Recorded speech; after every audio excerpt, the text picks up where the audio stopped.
Micromax sub-brand YU launched the Yuphoria yesterday. So maybe you missed the event, maybe you fell asleep halfway through, maybe you just don't have the time to watch a long presentation. Anyway, here's my take on the Yuphoria, my thoughts, my impressions coming out of the launch, which I happened to catch on live stream since I wasn't really invited. If this is your first time here, or in case you just can't remember, my name's Ash and you're watching C4E Tech. Let's get started.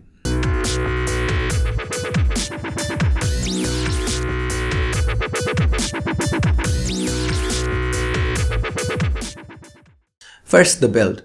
The phrase flagship kind of build was thrown around a lot. There was one very cheesy video, but here's the gist of it. This was designed by YU, not a rebrand or so they say. Metal to the sides, plastic back, 8.25mm thick and weighing in at 143 grams. Intriguing. There's also a ring around the camera. YU likes to call it Saturn rings. This is gonna be a YU signature going forward.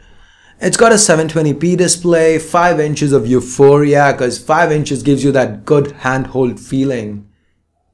Okay, I just heard myself. Anyway guys, these are not my words, not my words. I'm just quoting Rahul Sharma here. You don't believe me?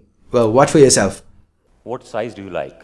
Majority of the people said 5, maybe because of that good handhold feeling. Anyway, moving on, the Yuphoria is powered by the Snapdragon 410 chip.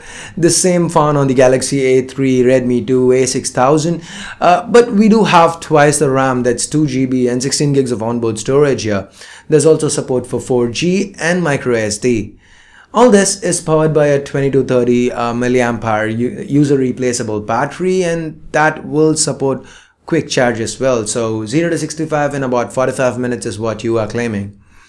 YU also seems to have used some big name components for audio, so that seems promising too.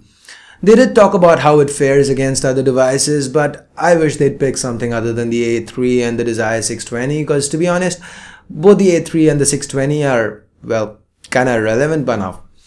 It's also worth noting that they are also throwing in a pair of Apple EarPods kind of earphones in the box, so that's sweet. Anyway, on the camera front, we have an 8-megapixel rear camera with an f/2.2 aperture and a quite large 1.4 micron pixel size. There's support for 1080p video recording and also a 5-megapixel front shooter. Well, all this is great. What makes the Yuphoria generate the kind of interest that it's generating is the software. Cyanogenmod 12 out of the box. Rahul Sharma also talked about the same CM12 features that we've been seeing on the OnePlus One, the app theme boxer for mail, but this time around Cyanogen is baking in support for Truecaller, so that's new. Overall, on paper, this seems to be too sweet a deal. Rohit Khurana from Intellect Digest has already got a Yuphoria, and he was kind enough to confirm some things that I was sure you guys are gonna ask me. So, number one, yes, it can support 4G via either SIM. Number two, nope, it does not support USB OTG. And three, there's no notification LED either. So while the last two, USB OTG support and notification LED, are things that I'd like to have seen, but then again, can't really complain because this phone is going to be sold for 7,000 rupees via Amazon exclusively, just like with the Eureka. And at least I'm happy that they didn't remove microSD or going with a second gen chip with heating issues.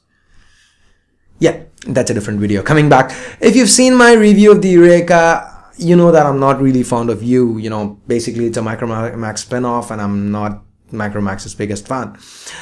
So I did go on a rant at the end of the Eureka review, and seemingly a lot of things that I said have been addressed right now. One, they claim that this is a phone they've designed, and not a rebrand. Number two, they claim it's assembled in India. Number three, this might not seem like much, but the Saturn rings, I like it. The reason being, this gives you their own signature, gives the brand an identity, and an identity is something that Micromax has lacked. Well, you see phones with plastic, suddenly you've got high resolution cameras, low resolution cameras, protruding cameras, flat cameras. There was never something uniquely Micromax, despite the insane number of handsets that they've put out over the years. And so this is something I feel is very good for you, and that's one of the reasons why I feel things are looking up for you. At least from my perspective, I'm a lot more excited about the Yuphoria than I ever was about any Micromax product or even the Eureka. So anyway guys, I'm hoping to get my hands on this phone soon and will be bringing you more coverage. And yeah, one more thing. Yeah, I said one more thing. The UFit. When I asked you guys on Twitter if I should do this thoughts video, some of you wanted to know my thoughts on the UFit, and it's quite simple. I know it's gonna sell a lot, it's been priced very competitively, but is it gonna help you? And I honestly feel there are two things that are gonna decide that. Number one, battery life. Anything less than 5 to 7 days will just not work out. I have a lot of experience with fitness trackers, and I've lost close to 25 pounds in the last year thanks to fitness trackers and a combination of fitness trackers and MFP. And that brings us to number two. How open the platform will be. Will it let you share data with MFP, Google Fit? MFP is MyFitnessPal, in case you didn't know. This is one of the reasons why I don't use the Mi Band, because the Mi Band will not let me export data to MyFitnessPal. So it means you basically get locked into one fitness band, and that's never going to work, because somewhere down the lane you're going to want to use something else. I'd like to leave my options open. The one reason why fitness trackers like Fitbit and Jawbone are successful is because they do let you share data. So Cyanogen is a pretty open platform, so how is you gonna go about it? Only time will tell. So let's wait for that. I will try to get a U Fit, and let's see how it is. Let me actually get my hands on it before I comment any further. So anyway, if they manage to actually get these two things done, the UFit is going to be bringing some tough competition to the Mi Band. And actually, not just the Mi Band, even established players like Fitbit and Jawbone will have to sit up and take notice. So anyway guys, I guess that's it for my impressions of the Yuphoria coming out of the launch. The Yuphoria, like I said, will be available for $6,999 exclusively via Amazon, just like the Eureka before it. Registrations are open now and the flash sales will start from the 28th of May. So what do you guys think? Are you excited for the Yuphoria? Are you relieved that they didn't call it a flagship? Let me know your thoughts in the comments below. So I guess that's it for now. Hope you liked the video. If you did, please do give it a thumbs up. If you didn't, vote it down. Do let me know what you didn't like so that I could go back, work on it, and hopefully turn that thumbs down into a thumbs up in the future. And if you haven't subscribed already, please do subscribe. More coverage coming your way. And I guess that's it. Thanks a lot for watching. Till next time, this is Ash here from C4E Tech signing off. You guys have a great day. Bye bye now.